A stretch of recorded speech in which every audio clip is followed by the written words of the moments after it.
Okay, I think we'll kick off. Thank you for joining and welcome to Ofwat's webinar on the rules of remuneration and governance.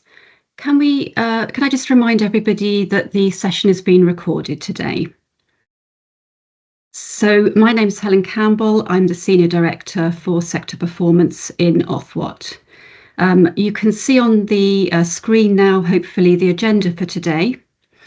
So we're going to run through a summary of our proposals, and we'll also then, at the end of it, talk about how to respond to our consultation and the next steps. And we have a Q&A session. We're going to leave around 15 minutes, at least 15 minutes at the end for questions. If you could submit your questions, please, using the Q&A function, which you can see at the top of your screen there. We'd prefer if people could put their names and organisations in the Q&A as well. We'll get through as many questions as we can.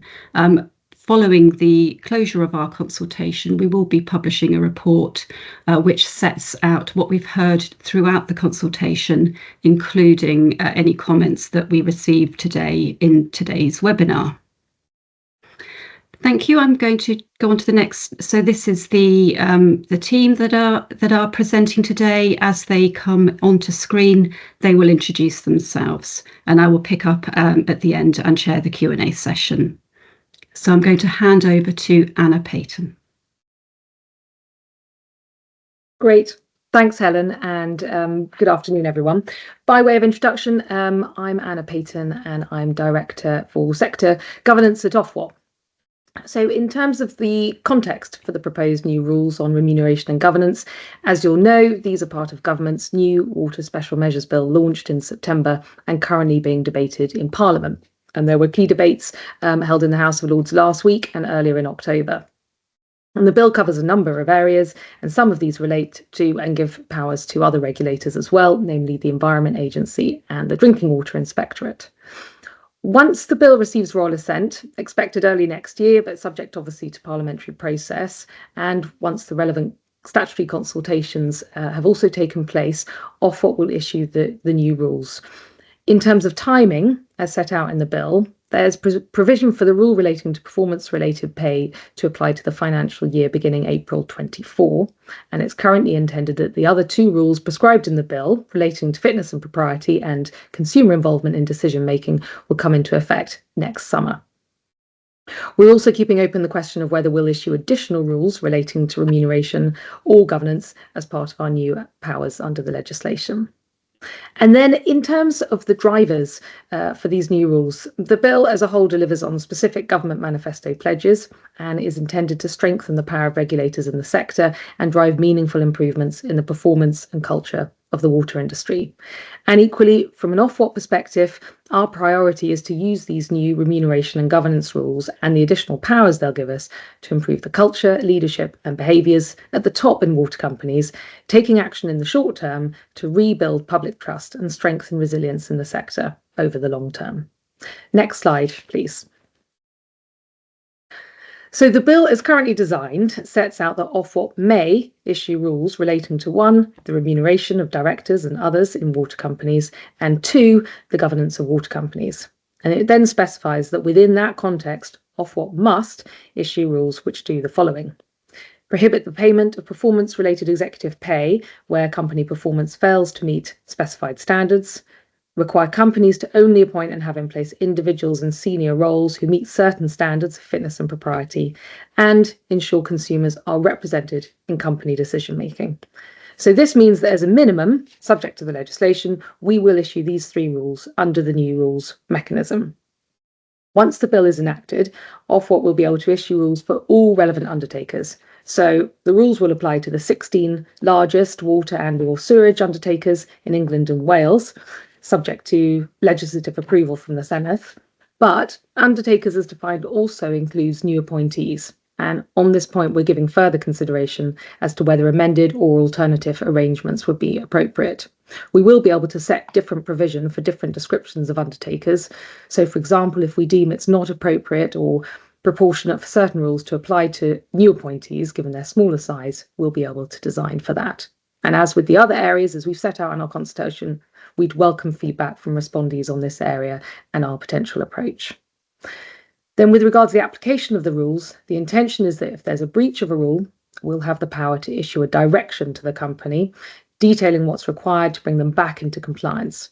And if a company were to continue to breach the rule, we could then also take enforcement action, including the imposition of fines. Next slide, please. So as set out on this next slide and in our consultation document, in designing the new rules, we're keen to ensure they deliver certain key outcomes. And these outcomes include, first, that the rules, of course, achieve the intended effects of the eventual legislation. Second, that the rules are clear about what constitutes non-compliance to ensure potential remedial or enforcement action isn't delayed, and therefore also to give clarity about how the rules work. Thirdly, while setting high standards and new requirements on companies, we do want companies to retain ownership over and accountability for their decisions.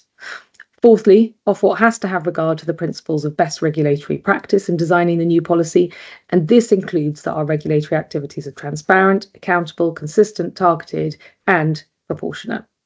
And lastly, we're framing our design approach with the aim that the rules will help drive change in the culture and behaviour of leadership in water companies. And in that context, I'm going to hand over to my colleague, Jack Witherington, who's going to cover the rule relating to performance-related pay. Thank you, Anna. Hello, everyone. So as Anna mentioned, I am Jack Witherington, Principal at Ofwat, and yes, going to talk today about our proposals for the performance-related executive pay prohibition rule. So as it currently stands, the Special Measures Bill requires Ofwat to set a minimum of 4 standards, which if a water company fails to meet, means that any performance-related pay or PRP should be prohibited. These standards are consumer matters, which is a defined term in the Water Industry Act 1991, the environment, and the financial resilience and criminal liability of undertakers. The bill also provides Ofwat powers to help enforce this rule as described in this slide, such as powers to require the recovery of PRP by companies if found to be in breach of the rule. Of course, these requirements are all subject to any potential amendments that are agreed during the passage of the bill in Parliament. However, our consultation proposes initial ideas of what standards could be chosen for this rule. Next slide, please. It is worth stressing that these are initial proposals and our consultation has asked if there are better alternatives or additions that we should consider under this rule. But under the consultation, for the consumer matters standard, we propose that PRP be prohibited if a water company is fined for breaking its principal statutory duties, as set out in sections 37 and 94 of the Water Industry Act. As I mentioned earlier, consumer matters is a defined term in the Act, which means any matter connected with the interests of consumers. These are defined in the Act as relating to statutory duties placed on water companies to maintain a water supply system and/or provide a sewerage system.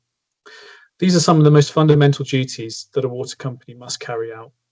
As such, we are proposing that if a company was fined by Ofwat for failing to meet either duty, then we would expect PRP to be prohibited for the same financial year. For the environment standard, there are many metrics which could be chosen, but our initial thinking is to link the PRP prohibition to when a company has had a serious pollution incident over the preceding calendar year. These are incidents labelled as Category 1 or Category 2 by the Environment Agency.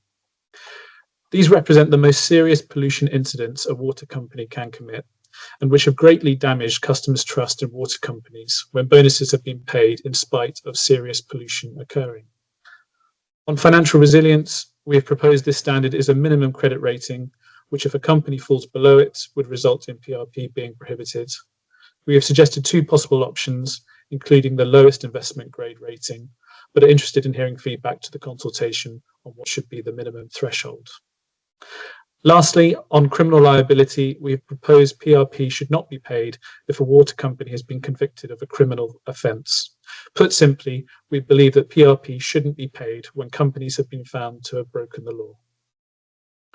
While we want these standards to be clear, we also recognise that there may be a case for exceptional circumstances where PRP might be justified despite an apparent rule breach. For example, a CEO might not have been in post when the incident that led to a criminal conviction occurred. We have invited feedback on what sorts of exceptional circumstances could be considered justified.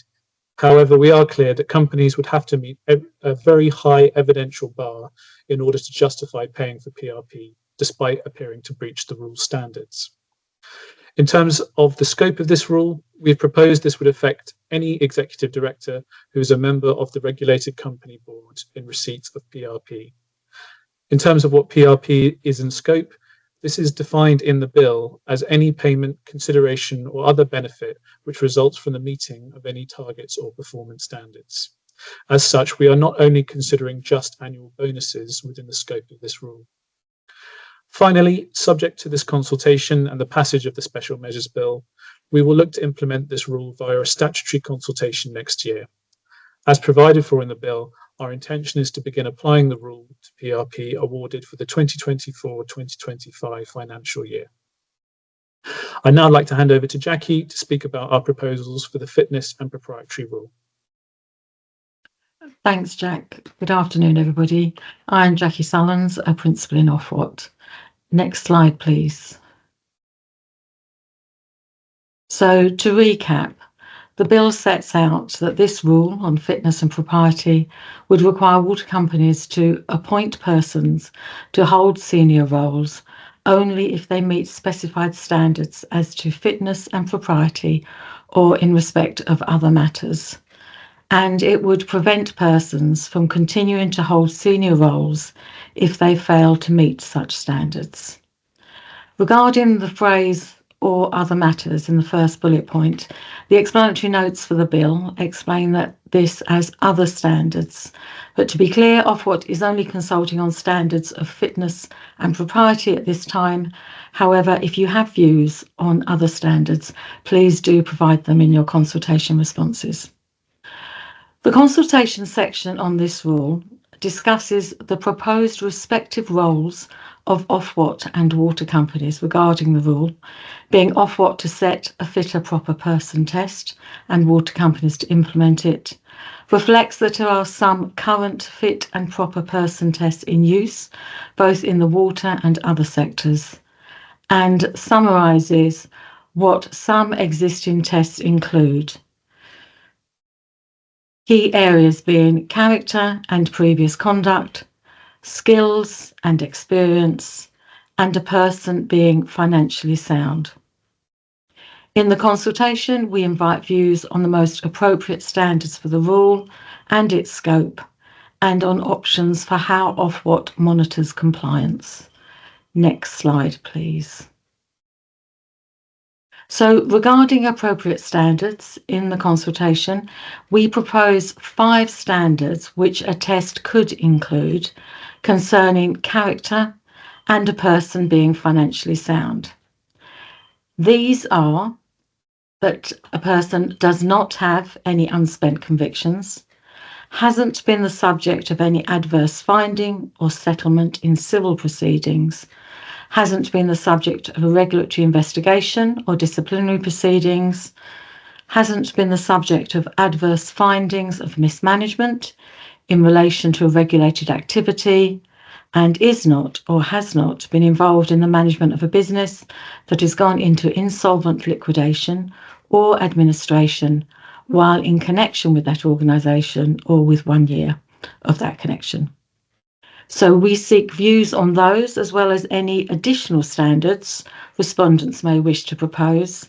And we also invite views on whether the test should include a standard on having an adequate knowledge and understanding of the statutory duties of water companies. So regarding the scope of the rule, we propose applying the test to chief executives and directors as appointed to the board. That's both executive directors and non-executive directors. In terms of monitoring, we propose that as a minimum, companies should provide assurance to Ofwat through their annual performance reporting process that standards are met for those within scope of the test, but we also discuss other ways that monitoring may take place and again seek your views. As we set out, subject to bill timing, we plan to implement the rule via statutory consultation in summer next year.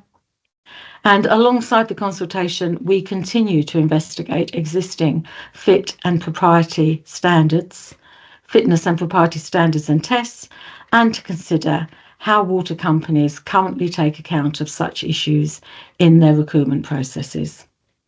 So I now hand over to my colleague James Hawthorne to cover the rule relating to consumer involvement in decision making. Thank you. Great, thank you, Jackie. I'm James Hawthorne. I work across Ofwat's customer policy and government engagement teams, and I've been leading the development of the new rules on customer representation, which we're going to be touching on now. So next slide, please. In terms of what the bill itself covers, it says that a relevant undertaker it says that the rule should require a relevant undertaker to have arrangements in place for involving consumers in decisions of the undertaker that are likely to have a material impact on consumer matters, and the rule may include a requirement for persons representing the views of consumers to be members of a board, committee or panel of a relevant undertaker. So our consultation builds on this. So firstly, we propose to set out principles of effective representation and consideration of customer views. And we think that taking the principles-based approach has several advantages over specifying a single set mechanism for representing views. So for example, we want companies to use a range of different sources of representation and insight so they can fully understand their diverse customer bases. However, at the same time, in the consultation, we do set out some potential mechanisms that we think companies could use to meet our rule. A really important one of these mechanisms is a new proposal by CCW to establish customer panels in each water company area, and we do highlight this in the consultation. We've been engaging with CCW to understand their plans in this area, and we think that this will be a really important way for companies to meet this rule. Next slide, please. So in terms of the detail of what we're consulting on, building on that starting point, we know that there are loads of areas of detail that we're going to need to work through to design an effective rule that achieves the outcomes that we want to see. And we do really want your feedback through the consultation on this. And there are a few areas that we particularly want your views on. So we want to get your views on what our principles themselves should be. We want to understand what types of decisions should be in scope of this rule. What are the best structures for representing customer views and which are potentially less ideal? What arrangements should companies themselves put in place to make this rule effective? So that might include engagement between customer representatives and senior company leaders to make sure that kind of direct input is heard and understood. How can companies evidence their compliance with the rule? What does that look like? And finally, what routes should exist so that customers can raise concerns in this area directly to Ofwat if they feel like the rule is not being complied with? In terms of our next steps in this area, our plan is, as with the area that Jackie covered, to do a statutory consultation in summer next year on this. And I think I'm handing back to Anna to cover how you can respond to the consultation. Great. Thank you, James. Next slide, please. So in terms of the process for responding to our consultation, it closes on 19th of November at 5:59 p.m. And as we've set out in the consultation document, we invite people to provide their responses by completing the template form which is provided and then sending it via email to the email address which is set out in our consultation document. Obviously, we'll be analysing the responses as part of our ongoing policy development to then produce a draft design of the new rules. And as we've set out in this presentation, subject to the bill's passage into law, we'll then launch statutory consultations in order to implement the rules for England and Wales.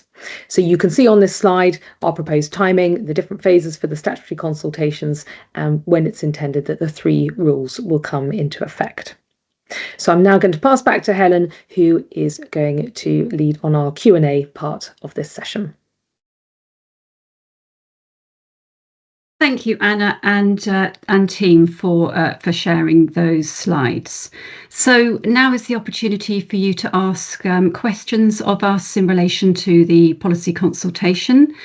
We've had a couple of questions through, but I encourage you to use the Q&A button at the top of the screen to submit them.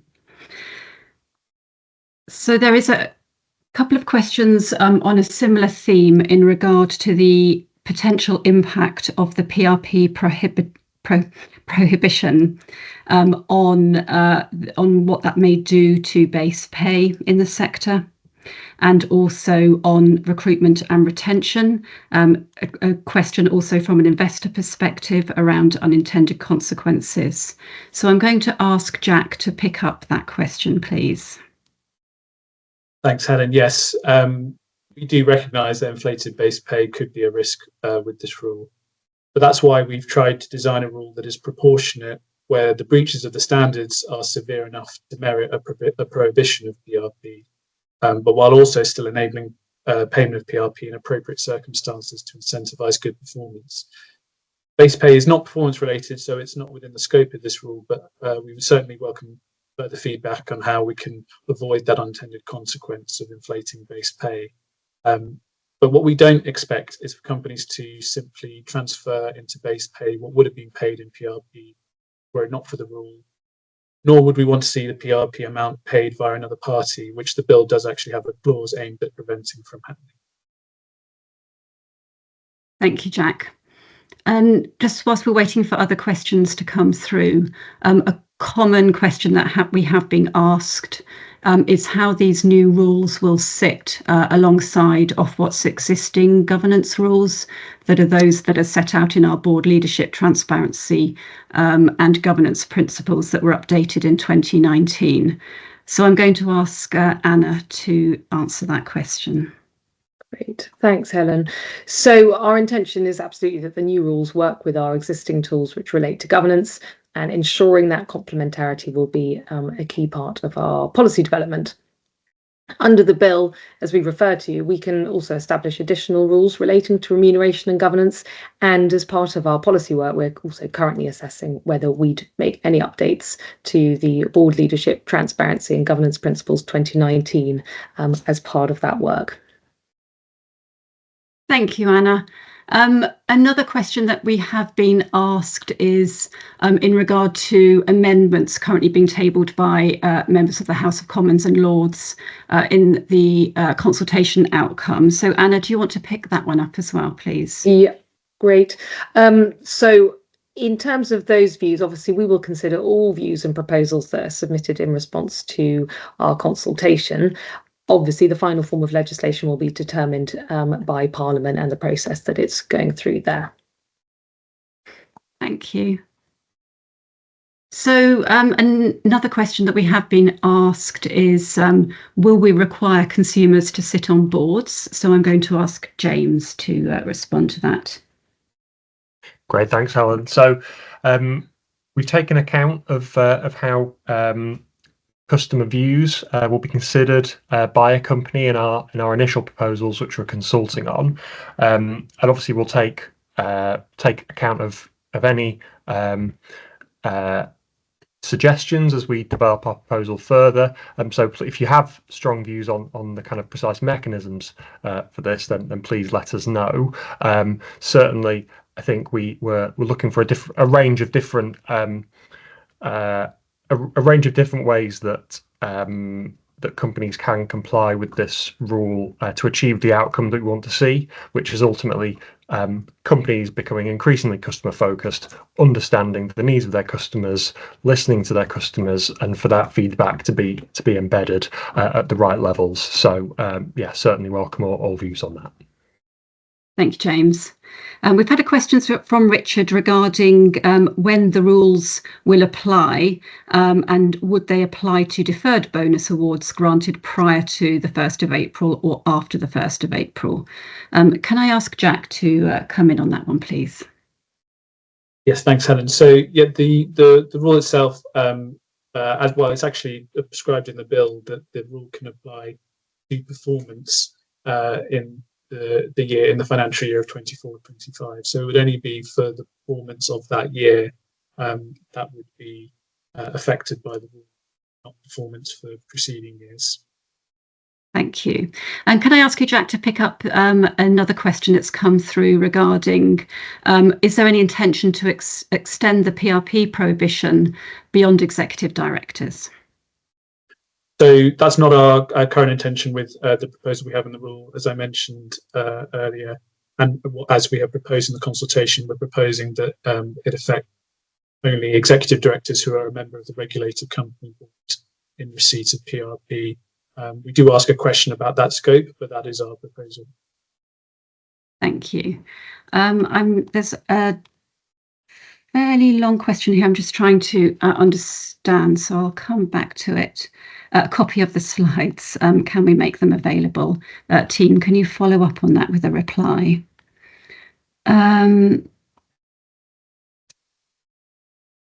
So there's a question here around the threshold for findings regarding regulatory investigations, disciplinary proceedings. I'm just trying to understand the intent of this question.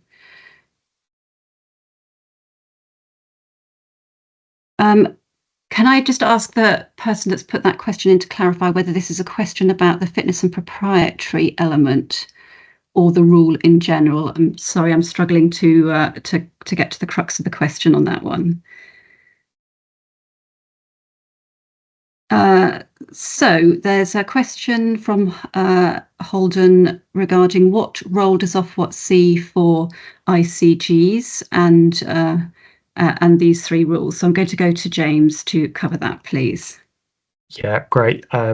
Thank you for the question. So we set out in the consultation a number of different ways that we think that companies could potentially meet our rule in this area. So yes, we highlight expert groups like independent challenge groups as one way in which we think they could meet the rule, but obviously our principles apply to that in terms of the principles that we set out in terms of how customer views are constituted would apply to any kind of input from independent challenge groups, if you see what I mean. So I think we understand that the role of experts is or expert consumers is slightly different to the role of say a panel of quote unquote ordinary customers that we know is the focus of the CCW work in this area on company specific panels. We understand those are different things, but we think that our principles should promote a kind of a holistic approach here, but we definitely welcome views through the consultation on this. So yeah, please do give us feedback. Great. Thanks, James, and thanks for the question. So the next question we've had is, will the role of water company remuneration committees change as a result of the new rule on PRP? I'm going to ask Anna to cover that, please. Super, thank you, and thank you for this question. Absolutely, the role of the RemCo will remain fundamental as it is now. Obviously, the change would be that whilst acting as the decision maker, they would still need to take account of the new rules on PRP within their decisions. And so we expect, I think as we were saying earlier in the presentation, we expect that accountability and ownership of decisions to remain with companies, and therefore in this context with remuneration committees. But we will be seeking to see that engagement with the rule and the compliance with it in the way in which those decisions are made. Thank you. So we've had a question in regarding, is it the intention that some PRP can still be accrued for a financial year, but just not paid in the event of a company not meeting one of the conditions set out? Jack, are you good to answer that one, please?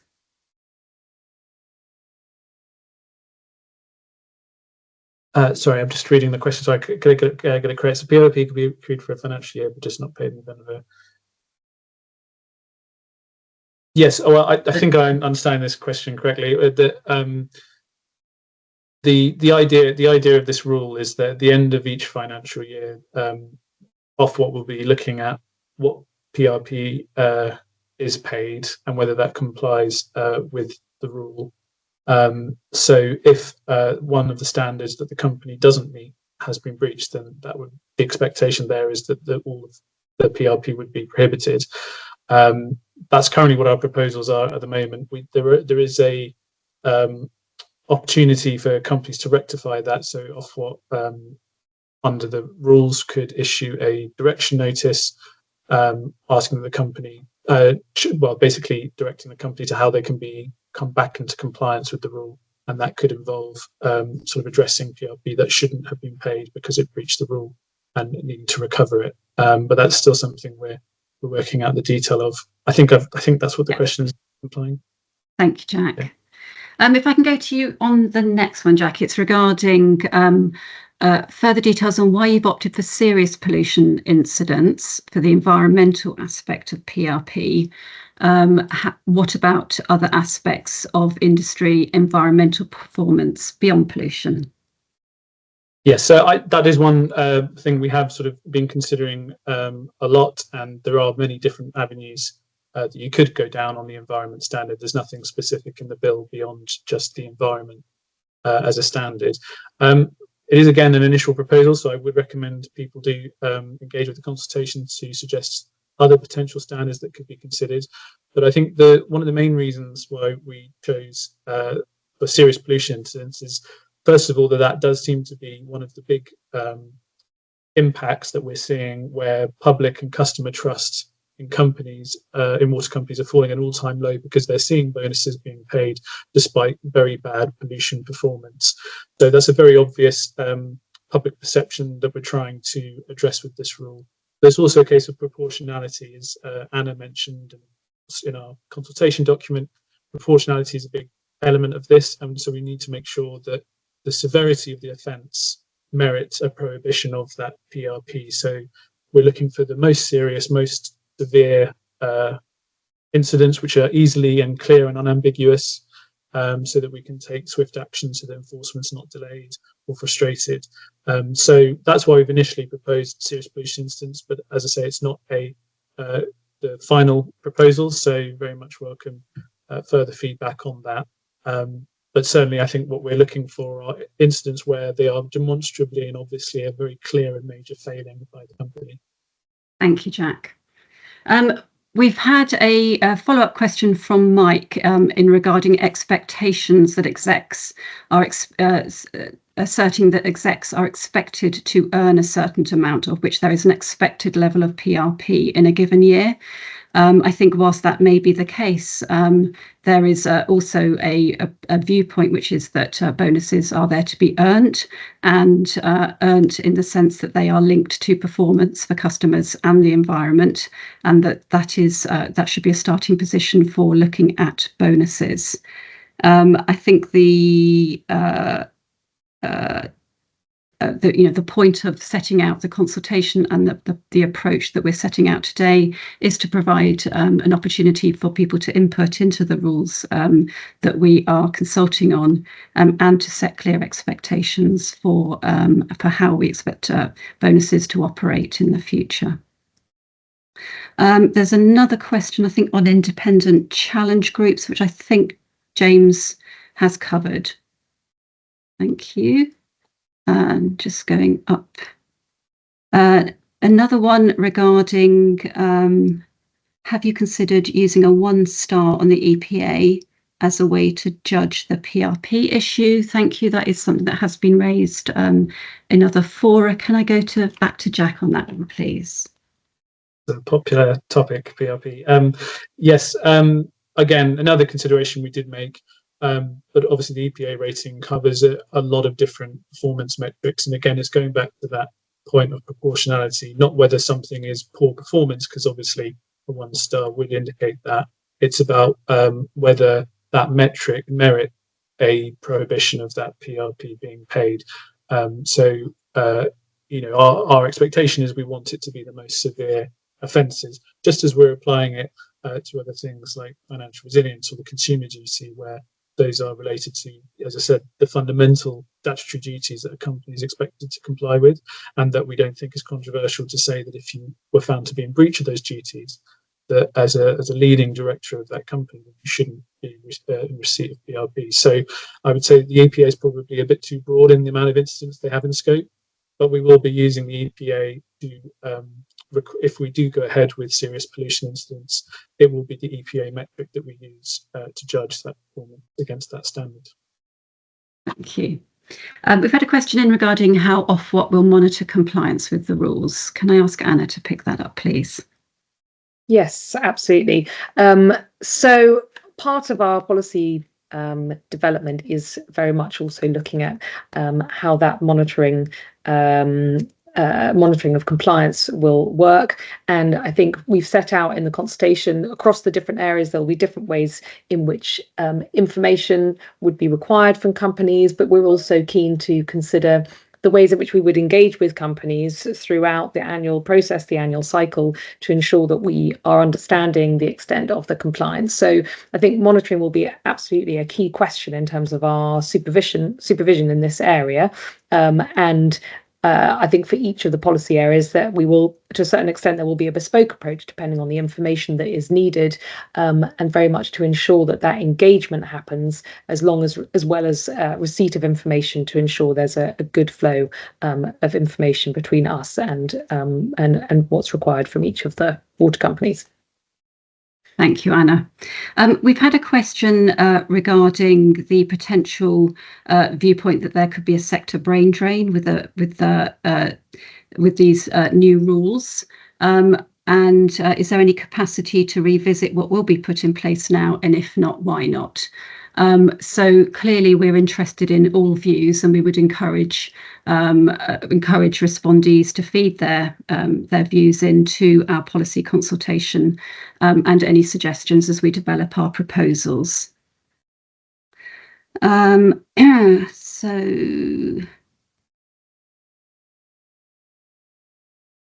We've had another question regarding ability to attract and retain talent. I understand that perspective. I think we've covered that point. We've mentioned several times that proportionality is an important part of the new rules. Have you undertaken any back testing to understand what impact the proposed rules would have to PRP payments in the sector in recent years? Anna, are you okay to answer that question? Yeah, absolutely. So I'll give a kind of a wider view, and then and others may want to jump in as well. Certainly, as part of our policy development, and I imagine that it's clear from the process that we're going through now, this policy consultation signals the beginning of the development of proposals and policies as we go through. And as we do that, as part of good practice, a key aspect of the activity will be looking at the costs and benefits and understanding the potential impacts as we do that, and therefore that would look to the type of information asked in the question there to ensure that we've thought about the point that's been raised here a couple of times in terms of the potential consequences and ensuring that we've taken that into account in our policy development. Thanks, Anna.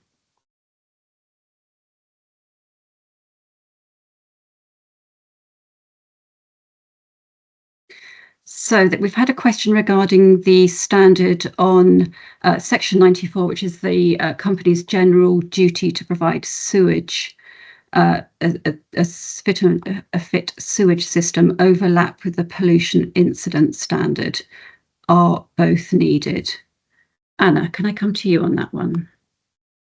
I think that might sit with Jack on that one, section 94. Yes, sorry. First of all, the consumer masses standard and environment are two different standards required by the bill. I think my understanding, but I think we'll have to check with legal on this, but my understanding was that section 94 was a more general duty than necessarily just pollution.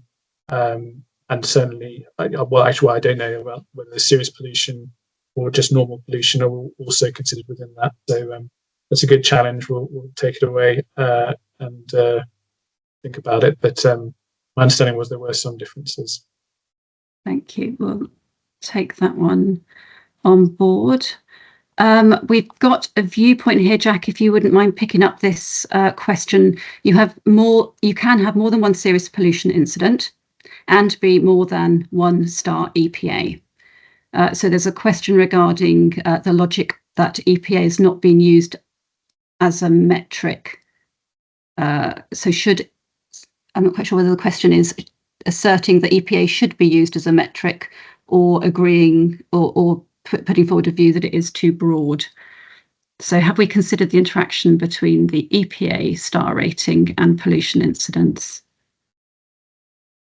Yes, I'm not sure if 1-star is, because 1-star has a threshold, I think, of around 3 or 4 serious pollution incidents, and a 4-star, which is the top rating, depends on the asset size of the company, but could include 1 or in fact, I think requires 0 if you're a small asset-based company.